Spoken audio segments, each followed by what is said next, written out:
Welcome to my World History Notes, where I read from the book I wrote to teach homeschoolers world history. A Bible believer looks at world history. You can find it on lulu.com, amazon.com, at the Bible Baptist Bookstore, or follow me here. And you can, if you have a mind, subscribe to my channel. So we're in the latter 1800s, and we're talking about arts and sciences now. It's going to be a few sessions. Uh, so I hope you'll even if you have never heard if you're interested in anything I'm talking about, I hope you'll look into it and study it more depth. This is basically just mentioning things. It's surface. I'm not talking about individuals too detailed. So I hope you'll take some knowledge from this to be conversant in world history and watch the rest of my videos as well. So now we'll begin. Um, and let's turn to the arts and sciences. In 1851, the Crystal Palace, an 18-acre iron, glass, and wood building that will affect skyscraper design, is designed by British architect Joseph Paxton. That same year, American designer Thomas Walter becomes architect for the U.S. Capitol, being responsible for the dome of the U.S. House of Representatives and wings in the U.S. Senate building. Between 1857 and 1887, Frederick Law Olmsted designed Central Park in New York City. In 1851, the New York Times is first published under the editorship of Henry Raymond. Herman Melville writes on Moby Dick in 1851. Charles Dickens publishes A Christmas Carol in 1852.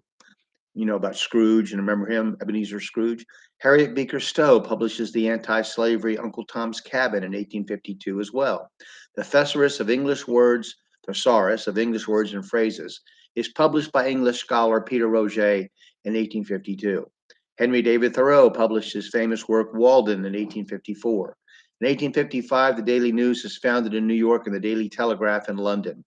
Bullfinch's Age of Fable, still a standard on the history of mythology, is published in 1855. American judge Oliver Wendell Holmes publishes The Autocrat of the Breakfast Table in 1858. In 1853, Stephen Foster's My Old Kentucky Home, Good Night, debuts. That same year, Richard Wagner begins 20 years of work on his pagan-inspired The Ring of the Nibelung, Rip Van Winkle. The first pop opera on an American subject by George Bristow premieres in 1855. Listen to the Mockingbird becomes a popular song the same year.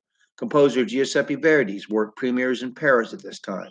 Between 1853 and 1861, French painter Eugene Delacroix paints Jacob and the Angel, Christ on the Sea of Galilee, and Heliodorus expelled from the temple. James Whistler left for France to study painting for 4 years, starting in 1854. Ever hear of the painting Whistler's Mother? In 1857, Currier and Ives, the lithographers, enter into partnership. American poet John Greenleaf Whittier publishes Maud Miller, his tale of unrequited love in 1854, coining the much used phrase, for all of the sad words of tongue or pen, the saddest of these, it might have been. Walt Whitman publishes Leaves of Grass, including the poem I Sing the Body Electric in 1855. Baudelaire publishes the Flowers of Evil in France in 1857. In 1859, British poet Edward Fitzgerald publishes The Rubaiyat of Omar Khayyam. In 1861, Emily Dickinson writes her famous poem 288, which begins, I'm nobody, who are you? Are you nobody too? Now we'll talk about melodrama and some famous American stage actors, one of whom who did something very dastardly, coming up. And I hope that you'll think about the names I've said and try to dig into them and look at things that might interest you. Read some of the poetry, maybe read some of the books, The Flowers of Evil, things like that are very important works in Western literature. All right, thank you very much. Have a good day.